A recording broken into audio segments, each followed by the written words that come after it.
चलिए हम लोग इस बारे में बात करते हैं कि रिप्रोडक्टिव सिस्टम क्या होता है, रिप्रोडक्टिव सिस्टम काम कैसे करता है, रिप्रोडक्टिव सिस्टम जो हमारा प्रजनन तंत्र है उसमें क्या क्या असुविधाएं होती है और वो हमारे रेनेटस स्पैन बाउंडर के जरिए किस तरह से हम लोग उसमें थोड़ी राहत दे सकते हैं। लेकिन आगे बढ़ने से पहले मैं आपको बताना चाहूंगा कि हमारे जो प्रोडक्ट्स हैं वो किसी तरह की दवाई नहीं है। किसी भी तरह से हमारे प्रोडक्ट से किसी भी तरह की डायग्नोसिस या किसी भी तरह की मिटिगेशन या किसी भी तरह की डिजीज का इलाज उपचार चिकित्सा नहीं होती है। हमारे प्रोडक्ट्स न्यूट्रिशनल सप्लीमेंट है। हमारे प्रोडक्ट्स इम्यूनिटी सिस्टम को बूस्ट करते हैं और इम्यूनिटी सिस्टम बूस्ट होने के बाद किसी भी समस्या की जो जड़ होती है उस जड़ के ऊपर काम करती है, उस जड़ को बेहतर बनाती है और हमारे पास अच्छा रिजल्ट आता है। तो आइए चलिए हम लोग रिप्रोडक्टिव सिस्टम को बेहतर तरीके से जानते हैं। फ्रेंड्स, रिप्रोडक्टिव सिस्टम काफी सारे ऑर्गन्स और स्ट्रक्चर्स का एक साथ मतलब एक साथ काम करने को कहते हैं। जब काफी सारे ऑर्गन्स एक साथ काम करते हैं एक स्ट्रक्चर में हमारी बॉडी में, रिप्रोडक्शन या यानी कि प्रजनन को फैसिलिटेट करने के लिए, प्रजनन को सुचारू रूप से चलाने के लिए, तो उस सिस्टम को हम रिप्रोडक्टिव सिस्टम कहते हैं। अब ये पुरुषों में और महिलाओं में अलग अलग तरीके से होता है।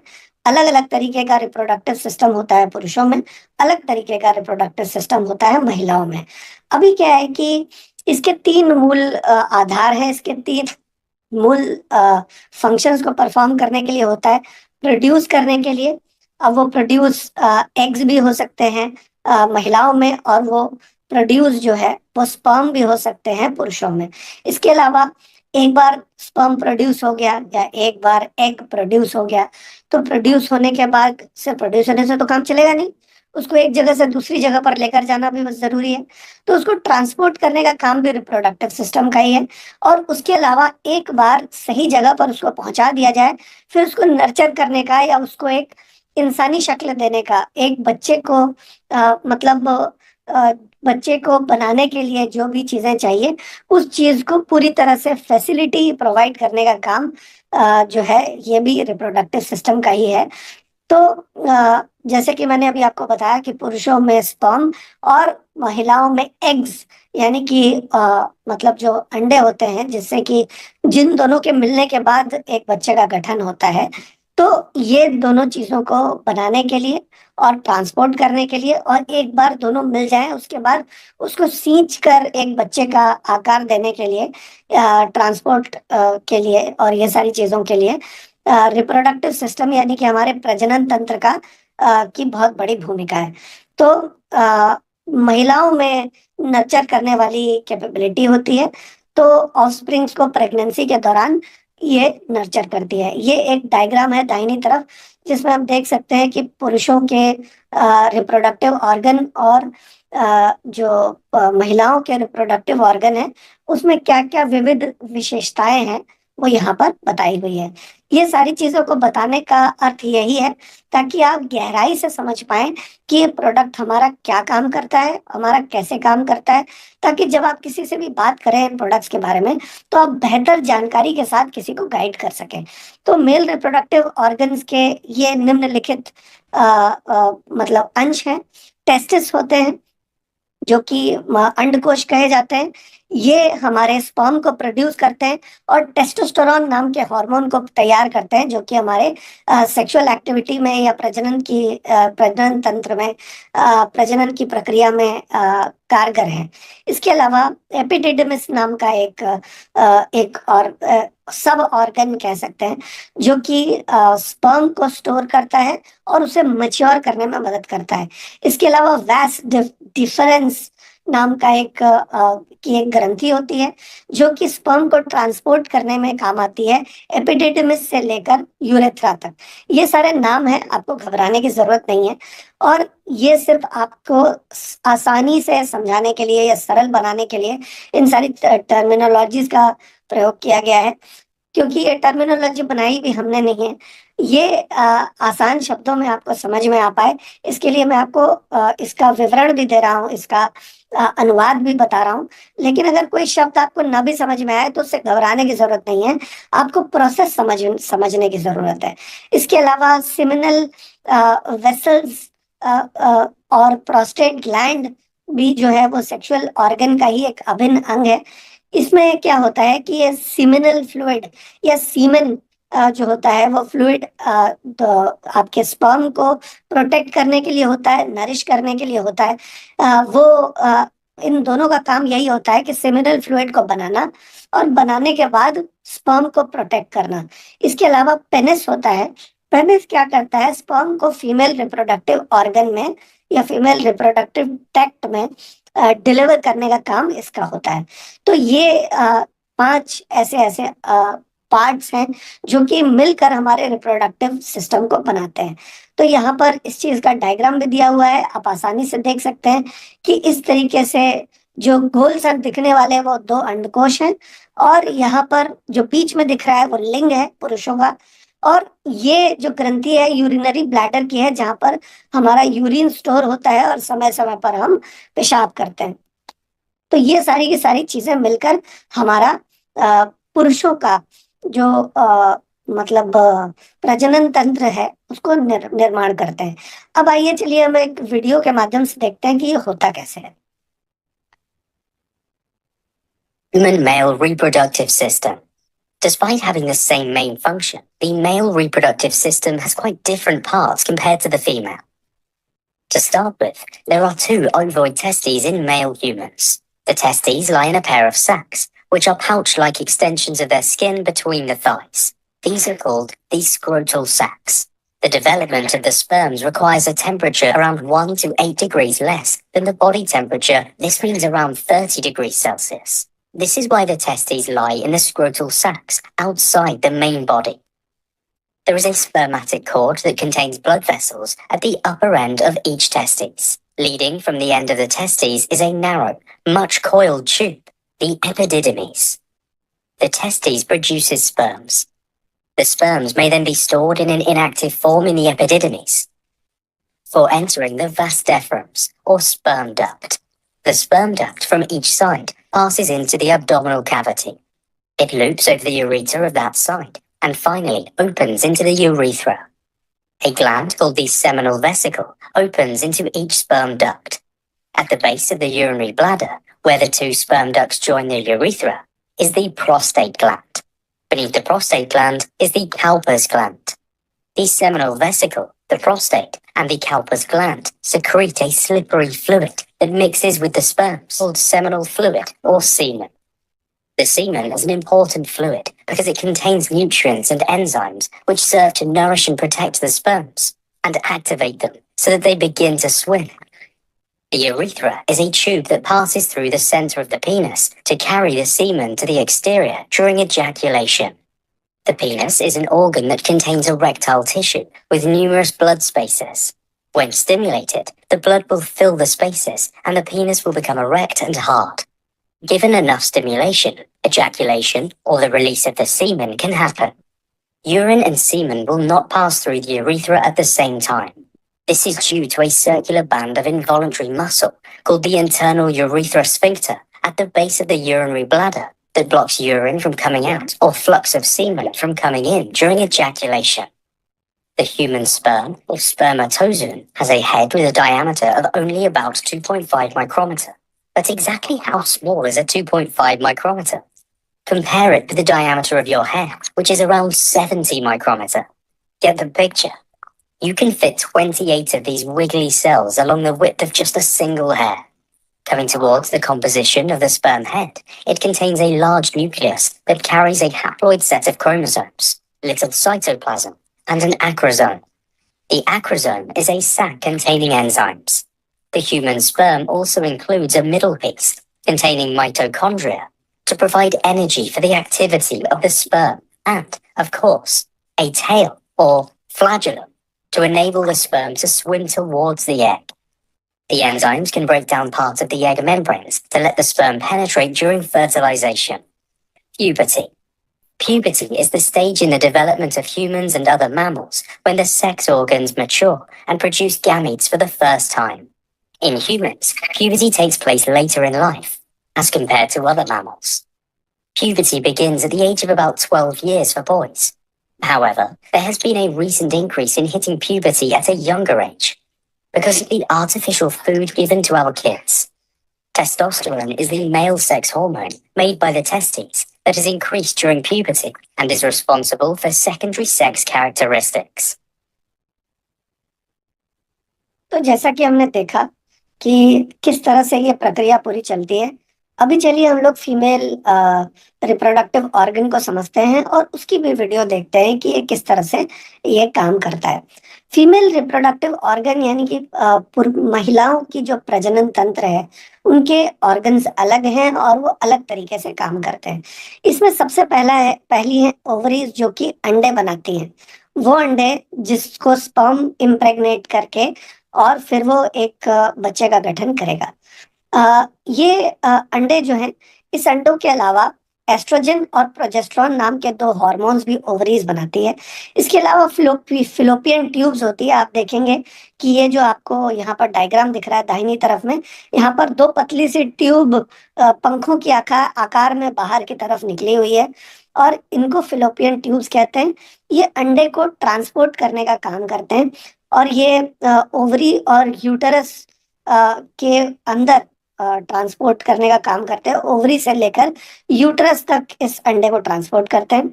और फर्टिलाइजेशन यानी कि ये जो प्रक्रिया है जिसमें अंडे के अंदर एक स्पर्म घुसना चाहता है और उसको फर्टिलाइज करना चाहता है, ये वाला क्रॉस पॉलिनेशन का या ये जो पॉलिनेशन का जो तरीका है वो बेसिकली है, इसको पॉलिनेशन तो नहीं कहेंगे लेकिन फूलों में होता है पॉलिनेशन। तो ये मैं आपको उदाहरण के तौर पे इस टर्म को कह रहा हूँ। तो ये जो प्रोसेस है, ये प्रोसेस अमूमन फिलोपियन ट्यूब में ही परफॉर्म करता है। इसके अलावा यूटरस क्या क्या क्या होता है, आपने बहुत सारी रिपोर्ट्स में भी देखा होगा, यूटरस का उल्लेख होता है वहां पर।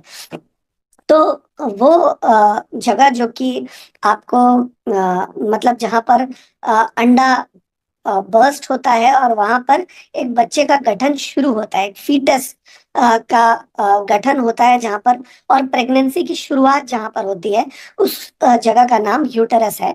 इसके अलावा वजाइना को बेसिकली उस जगह को कहा जाता है जहां पर वो धातु को रिसीव करती है, धात को रिसीव करती है और उसको बर्थ कैनाल भी कहा जाता है। इंटरकोर्स के दौरान या प्रजनन के दौरान जो धात को रिसीव करती है, अपने अंदर प्रवेश करने देती है, और उसे बर्थ कैनाल भी कहा जाता है। सर्विक्स एक बहुत इंपॉर्टेंट पार्ट है जो कि आपके lower part of uterus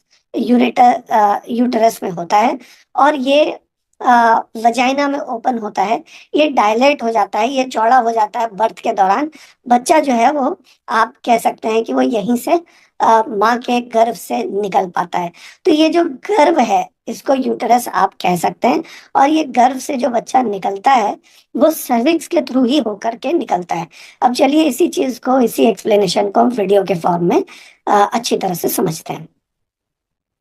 We will talk about the female reproductive system, how the egg is produced, and where it fertilizes.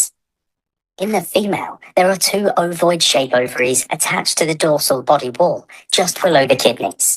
Eggs or ova develop inside the ovaries of the mature female human. Ovaries are also responsible for the production of estrogen and progesterone. It is thought that an overwhelming number of around 6 to 7 million potential cells are already present in a 20-week gestation fetus and then decline to 1 to 2 million at birth. This number continues to decline from 300,000 to 500,000 at puberty to less than 1,000 at an average age of menopause.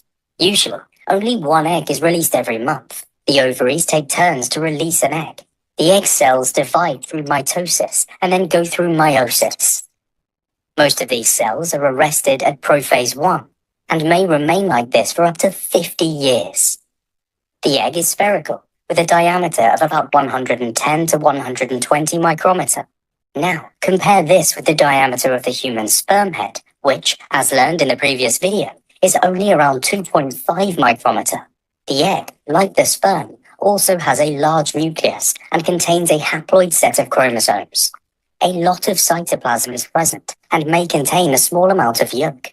The egg has a plasma membrane, which, in turn, is surrounded by an outer membrane called vitelline membrane.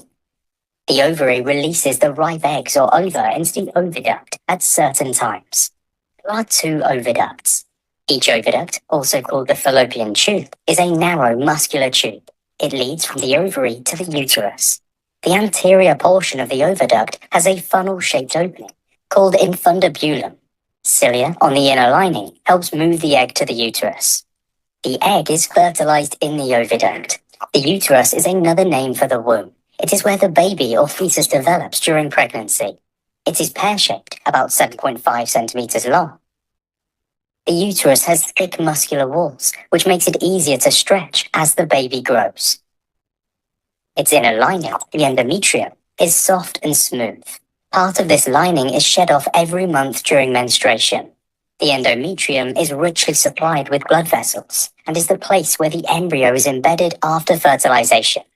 At the lower narrow end or neck of the uterus is a circular ring of muscle known as the cervix. The outer portion of the uterus is a thin-walled birth canal, or vagina. The opening of the vagina is the vulva. Semen is deposited in the vagina during intercourse. तो जैसा कि हमने देखा, जो चीज हमने verbally explain की उसी चीज को वीडियो फॉर्म में यहाँ पर भी देखा। अभी क्या है कि चलिए हम लोग आगे चलते हैं और जानते हैं कि प्रॉब्लम्स क्या क्या संभवतः हो सकती है।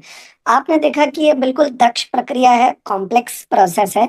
और मेल रिप्रोडक्टिव डिसऑर्डर्स क्या होते हैं, मतलब ऐसे संभवतः क्या क्या समस्याएं होती है जो कि पुरुषों में प्रजनन से संबंधी होती हैं। तो पुरुषों से संबंधी क्या क्या असुविधाएं होती हैं जो कि मेल रिप्रोडक्टिव सिस्टम में असुविधा होने के कारण हो सकती है। सबसे पहले इरेक्टाइल डिसफंक्शन होता है, जो कि सही तरीके से इरेक्शन इंटरकोर्स के दौरान यानी कि प्रजनन के दौरान सही तरीके से लिंग का इरेक्ट ना हो पाना, लिंग का सही तरीके से मतलब इरेक्ट ना हो पाना एक समस्या हो सकती है। ये काफी सारे अलग अलग तरह के कारणों की वजह से संभव है। हार्ट की किसी असुविधा की वजह से, डायबिटीज की वजह से, ये दो कारण फिजिकल फैक्टर्स हैं। और इसके अलावा साइकोलॉजिकल यानी कि मनोवैज्ञानिक कारण भी हो सकते हैं, जो कि तनाव से रिलेटेड हो सकते हैं या बहुत ज्यादा चिंता या तनाव या इस तरह की घबराहट से रिलेटेड हो सकते हैं।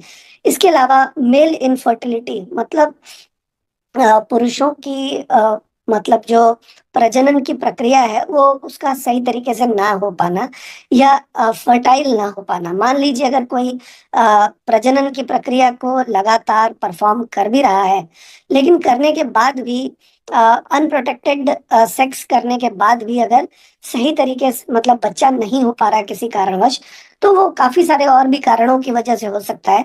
स्पर्म काउंट कम होने की वजह से हो सकता है, स्पर्म मोर्टेलिटी की वजह से हो सकता है। इसके अलावा स्पर्म का शेप एबनॉर्मल होने की वजह से हो सकता है। इसके अलावा जेनेटिक फैक्टर्स हो सकते हैं, हार्मोनल इम्बैलेंस के वजह से, या लाइफस्टाइल के फैक्टर्स भी हो सकते हैं। तो काफी सारे कारण हैं जिसकी वजह से ऐसी असुविधा हो सकती है, खास करके मेल इनफर्टिलिटी की। इसके अलावा प्रोस्टाइटिस की भी एक समस्या है, प्रोस्टेटाइटिस। इसका मतलब है कि प्रोस्टेट ग्लैंड्स में सूजन आ जाना।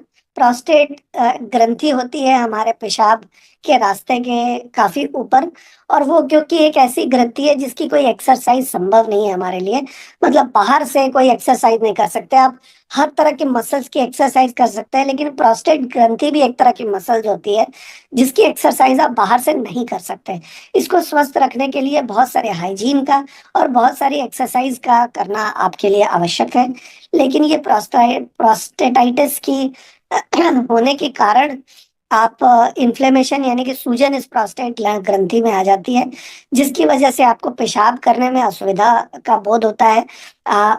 मतलब जलन भी हो सकती है, दर्द भी हो सकता है। पेल्विक यानी कि आपको ये मतलब आपके निष्कासन के एरिया में आपको दर्द हो सकता है। और डिफिकल्टी हो सकती है इजैक्यूलेशन यानी कि स्पर्म को बाहर निकालने में आपको दिक्कत हो सकती है। ऐसा बैक्टीरिया की वजह से भी संभव है, जो कि एक्यूट भी हो सकते हैं और क्रॉनिक भी हो सकते हैं। और ऐसी असुविधा नॉन बैक्टीरियल भी हो सकती है, यानी कि बैक्टीरिया के कारण भी हो सकता है और बैक्टीरिया के बिना भी हो सकता है ये जो समस्या है। इसके अलावा बेनिगिन प्रोस्टेटिक हाइपरप्लेक्सिया पीएचपी, ये एक नॉन कैंसरस इनलार्जमेंट है। आपके प्रोस्टेट ग्रंथि अगर बढ़ जाए, जरूरत से ज्यादा बढ़ जाए, इनलार्ज हो जाए प्रोस्टेट ग्लैंड, तो ये काफी कॉमन है पुरुषों में। और ये किस तरह से आपको पता चलेगा कि ये समस्या ज्यादातर लोगों को है? उनको यूरिनरी समस्या होगी, जैसे कि यूरिन को स्टार्ट करने में समय लगना।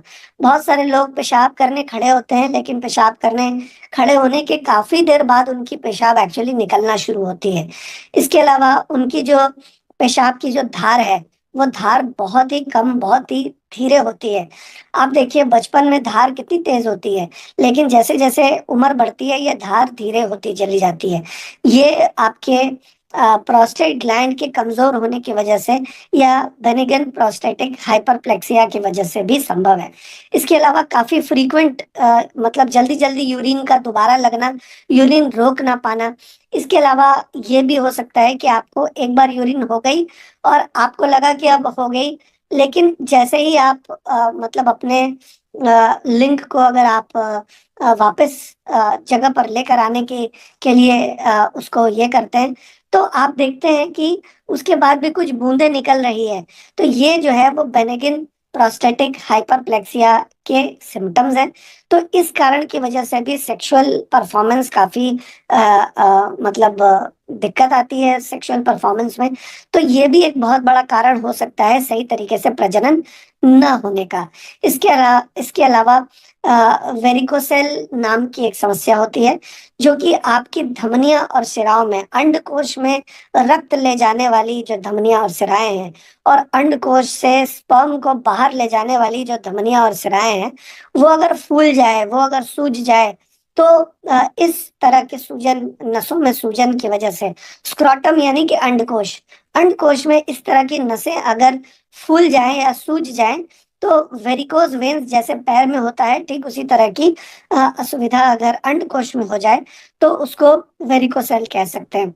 और ये मतलब काफी सारी चीजें इसके सिम्टम्स हैं। इसके मतलब अंडकोश में दर्द का अनुभव होता है इससे। और अंडकोश का सिकुड़ना एक एक इसका द्योतक है। इसके अलावा इनफर्टिलिटी, इसके वजह से बच्चे का ना होना या इस तरह की समस्या भी हो सकती है। तो जैसा कि आपने देखा कि अभी तक बहुत सारे ऐसे कारण हैं जिसकी वजह से बच्चा नहीं होता। तो कोई एक कारण नहीं है। अब जब कोई कहता है बच्चा नहीं हो रहा है, तो ये क्या है ना, बड़ा ही मतलब मासूम तरीका है ये कहने का, बच्चा नहीं हो रहा है। लेकिन क्यों नहीं हो रहा है, इनमें से कौन से कारण रिस्पॉन्सिबल है, ये समझना बहुत जरूरी है सही सुझाव देने से पहले। इसके अलावा हाइपोगोनाडिज्म की भी समस्या हो सकती है। एक ऐसी कंडीशन जहां पर शरीर टेस्टोस्टेरोन या तो बना नहीं रहा, जो हार्मोन आपके प्रजनन के लिए बहुत ही आवश्यक है, वो या तो बना नहीं रहा, या तो बना रहा है तो सही मात्रा में नहीं बना रहा है।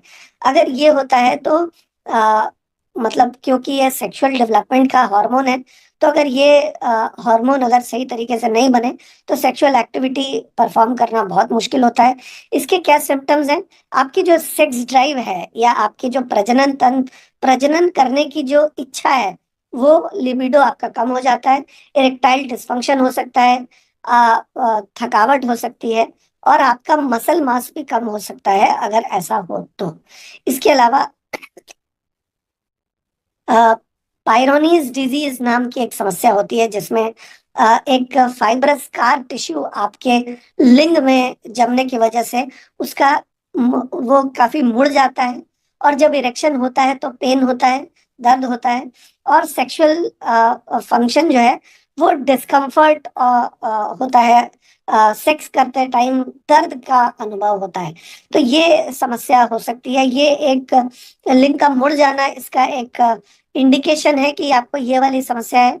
इसके अलावा हाइड्रोसील नाम की एक समस्या होती है, जिसमें आपके अंडकोश में बहुत सारे फ्लूइड या बहुत सारे मतलब लिक्विड जम जाता है, बहुत सारे तरल पदार्थ जम जाते हैं, और इसकी वजह से आपके अंडकोश में सूजन आ जाती है। और सूजन की वजह से यूजुअली दर्द होता है, जरूरी नहीं कि हर बार दर्द हो, लेकिन दर्द होता है। ये आम तौर पे खुद ठीक हो जाता है, लेकिन अगर ठीक ना हो तो इसको सर्जरी की जरूरत पड़ती है। इसके अलावा हमने ये जाना है अभी तक कि पुरुषों में क्या क्या समस्याएं हो सकती है जिसकी वजह से प्रजनन ना हो सके, जिसकी वजह से बच्चे पैदा होने की प्रक्रिया ना हो सके। लेकिन अब हम जानते हैं कि महिलाओं में ऐसी क्या क्या समस्याएं हैं जो कि जिसके कारणवश रिप्रोडक्टिव ऑर्गन्स में समस्या आने के कारण बच्चे होने में दिक्कत हो सकती है। जी हाँ, प्रॉब्लम जो है, समस्या जो है, पुरुषों में भी हो सकती है, और प्रॉब्लम जो है वो महिलाओं में भी हो सकती है, समस्या महिलाओं में भी हो सकती है। तो दोनों तरफ बराबर बराबर समस्याएं हो सकती हैं। और जब तक हम ये नहीं समझ जाते कि प्रॉब्लम है क्या, और प्रॉब्लम किसको है, कितनी है और क्या है, तब तक हम सही तरीके से उसको एड्रेस नहीं कर पाएंगे, हम सही तरीके से उसको सुझाव नहीं दे पाएंगे कि क्या करने पर उनकी उस समस्या का निवारण हो सकता है। अगर कोई कहता है कि बच्चे नहीं हो रहे हैं, तो ये तो वो फल स्वरूप बता रहे हैं। ये एक बहुत ही मासूम तरीका है कहने का, लेकिन इसके बहुत सारे कारण हो सकते हैं। जैसा कि अभी मैंने आपको बताया, पुरुषों में बहुत सारे कारण, लेकिन कारण क्या है, रीजन क्या है, ये जानना हमें जरूरी है। तभी हम उसको सही तरीके से ये कर पाएंगे। लास्ट में हम ये भी जानेंगे कि प्रोडक्ट के जरिए ये चीज करते कैसे हैं।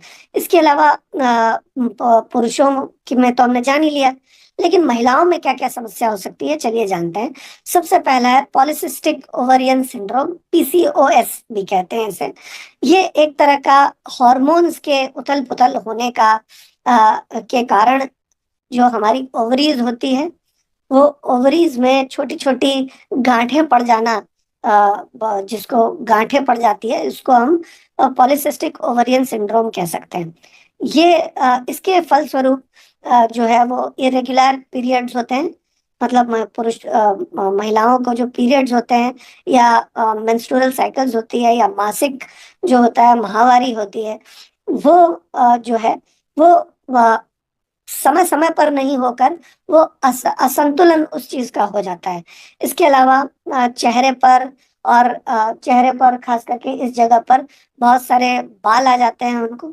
उनको बहुत कील मुहासे बहुत ज्यादा होते हैं, और इनफर्टिलिटी, इसके कारणवश बच्चा नहीं होने की भी समस्या आजकल आम हो चुकी है। इसके अलावा इंडोमेट्रियोसिस नाम की एक समस्या देखी जाती है।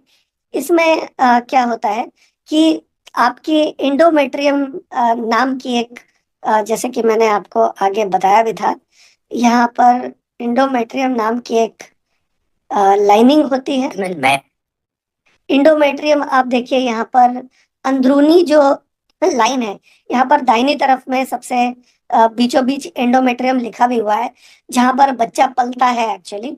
ये इंडोमेट्रियम की अंदर की लाइनिंग होती है, अंदर एक पतली सी लाइन होती है।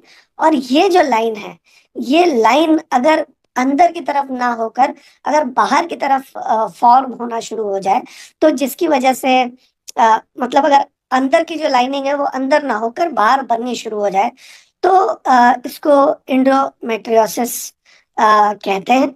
और इसकी वजह से बहुत दर्द भी होता है, ब्लीडिंग भी बहुत ज्यादा होती है, और इनफर्टिलिटी भी इसके कारण संभव है। इसके अलावा यूट्राइन फाइब्रोसिस, फाइब्रोसिस का तैयार होना भी यहाँ पर होता है। एक नॉन कैंसरस ग्रोथ है, मतलब एक ऐसी ग्रोथ है जो कि अमूमन कैंसर में तब्दील तो नहीं होती, लेकिन इसके कारण मेंस्ट्रुअल ब्लीडिंग बहुत ज्यादा होती है, पेल्विक पेन होता है, और कॉम्प्लिकेशन आ जाती है। प्रेगनेंसी में आप देखिए कि एक अलग तरीके के फैट डिपॉजिट्स हो रहे हैं ओवरी में, जो कि उसके शेप को बिल्कुल बिगाड़ कर रख देते हैं। पेल्विक इन्फ्लेमेटोरी डिजीज, पीआईडी नाम की एक समस्या होती है। आप देख सकते हैं इस डायग्राम में, एक जो ओवरी है वो छोटे है आकार में, और दूसरी जो ओवरी है वो बिल्कुल सूज गई है, बिल्कुल बड़ी हो गई है, किसी भी तरह के इन्फेक्शन के कारण।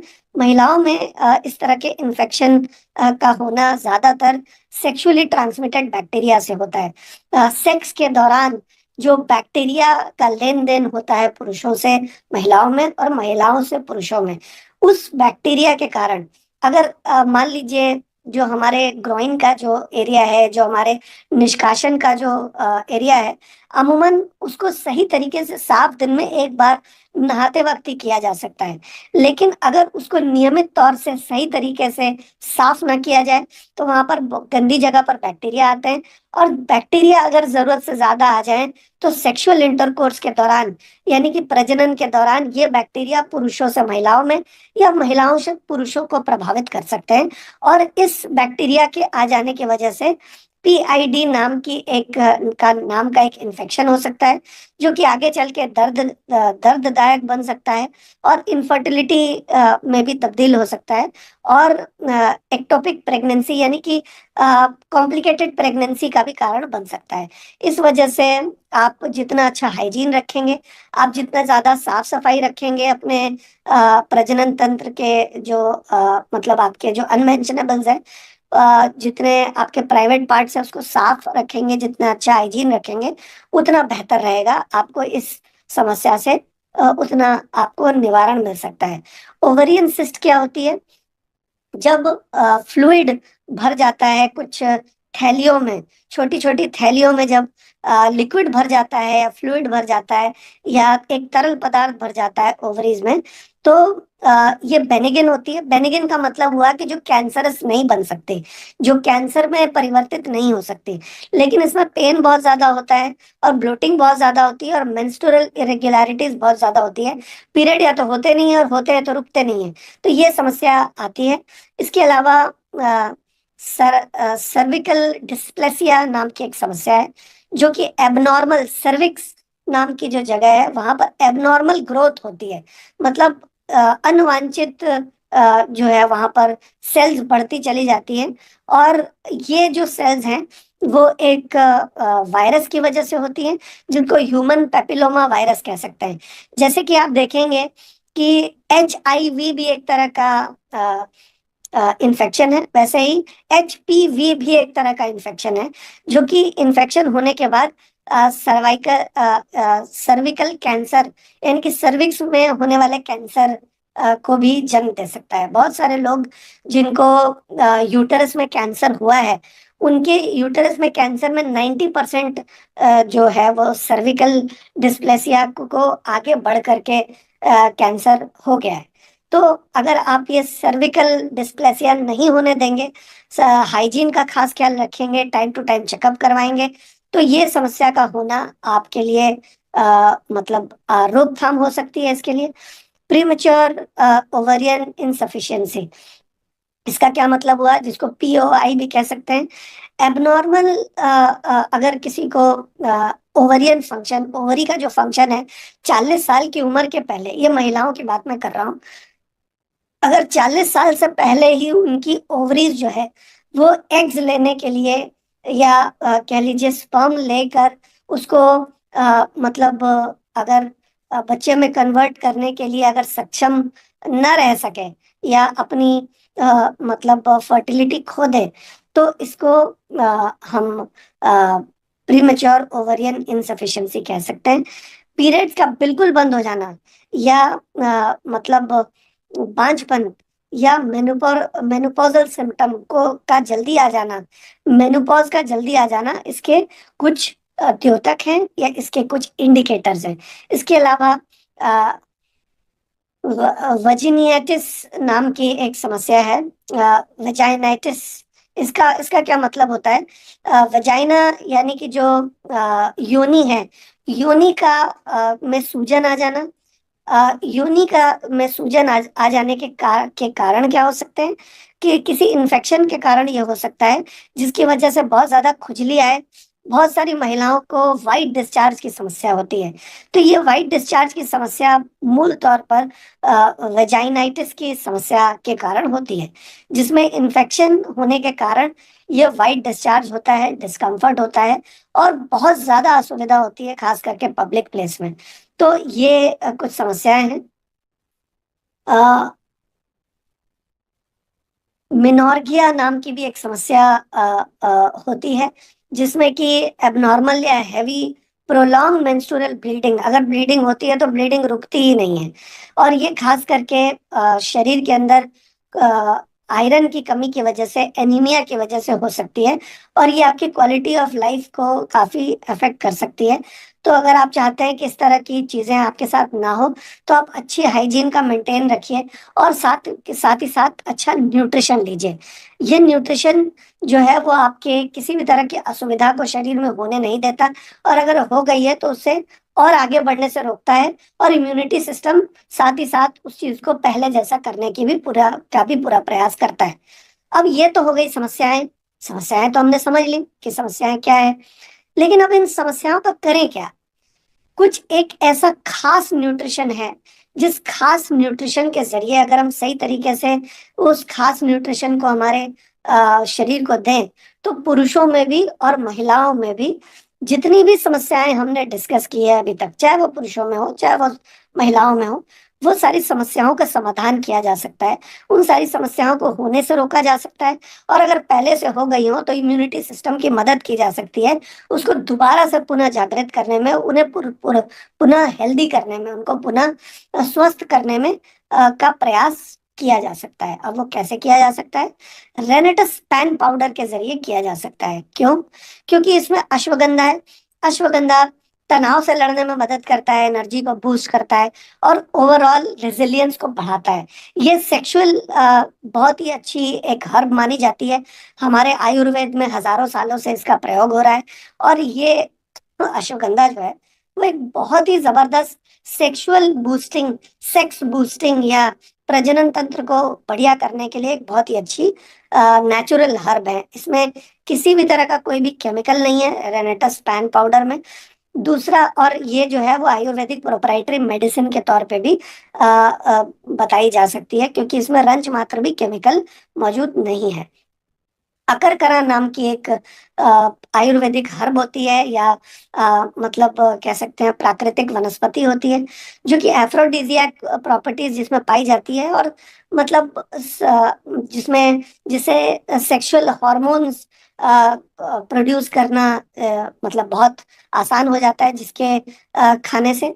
और इसके अलावा सेक्सुअल हेल्थ जो है, प्रजनन तंत्र की जो स्वास्थ्य है, वो ओवरऑल अच्छा बना रहता है।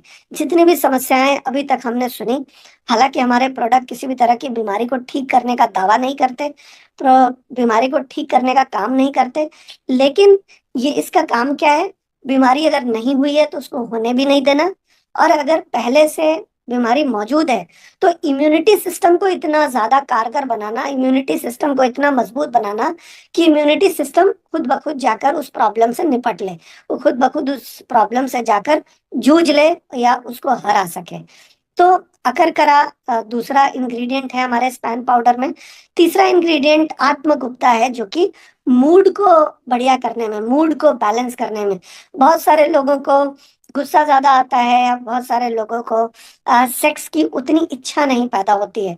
तो वैसे मूड को बनाने के लिए कॉग्निटिव फंक्शन, यानी कि हमारे शरीर के अंदर वाइटैलिटी, ताकत, और ये जितने भी अब मैंने आपको मैकेनिज्म बताए, उस पूरे के पूरे मैकेनिज्म को, उस पूरे के पूरे सिस्टम को मजबूत करने के लिए आत्मगुप्ता बहुत ही अच्छा रोल निभाता है, और एक ओवरऑल वेल बीइंग, एक ओवरऑल हार्मोनल बैलेंस को भी बढ़िया करने के लिए इसका काफी अच्छा रोल है।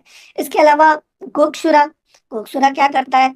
ये हमारी रिप्रोडक्टिव हेल्थ को बेहतर बनाए रखता है, और स्टेमिना को बढ़ाता है। यानी कि अगर किसी का सेक्सुअल टाइमिंग 1 से 1.5 मिनट का है या उससे कम है, तो उसको बढ़ाने में, टाइमिंग बढ़ाने में मदद करता है, इरेक्शन को लंबे समय तक करने में मदद करता है, या आपकी वाइटैलिटी और स्टैमिना को बढ़ाने में मदद करता है। आप लंबे समय तक सेक्सुअल इंटरकोर्स कर सकते हैं, आप लंबे समय तक प्रजनन की प्रक्रिया का आनंद ले सकते हैं।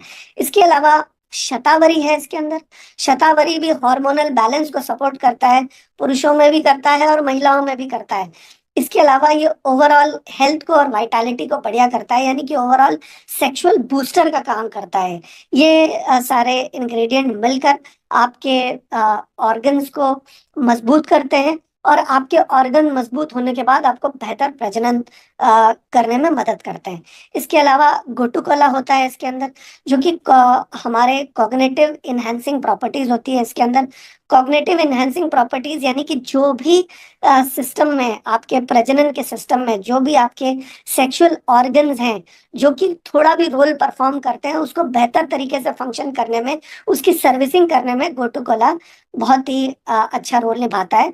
और मेंटल क्लैरिटी और फोकस, ब्रेन से रिलेटेड, पिट्यूटरी ग्लैंड से रिलेटेड, थैलेमस से रिलेटेड, थाइमस से रिलेटेड हार्मोन्स को बैलेंस करने में हमारी मदद करता है। सफेद मूसली ये भी हमारी वाइटैलिटी के लिए, स्टैमिना के लिए और ओवरऑल एनर्जी के लिए, क्योंकि जब कोई सेक्स करता है तो उसे एनर्जी की जरूरत पड़ती है, उसे स्टैमिना की जरूरत पड़ती है। तो ये दोनों स्टैमिना और ये एनर्जी सफेद मूसली के स्पैन पाउडर में होने की वजह से हमारी बढ़ जाती है काफी हद तक।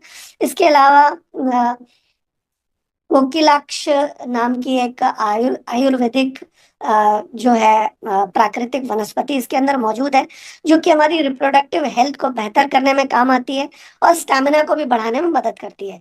मैंगोस्टीन है इसके अंदर, जो कि 42 एक्टिव जेंथॉन्स होते हैं जिसके अंदर, और ये जेंथॉन्स क्या करते हैं, वेट मैनेजमेंट करने में मदद करते हैं, एंटीऑक्सीडेंट से भरपूर परिपूर्ण संपूर्ण ताकत हमारे स्पैन को देते हैं, ताकि हमारे प्रजनन के दौरान जिस भी तरह की एंटीऑक्सीडेंट ताकत की हमें जरूरत हो उसकी कोई भी कमी ना पड़े। इसके अलावा इसमें प्राकृतिक शिलाजीत मौजूद है, और ये शिलाजीत क्या करता है, नेचुरल मिनरल्स देता है हमारे शरीर को, एंटीऑक्सीडेंट्स देता है हमारे शरीर को।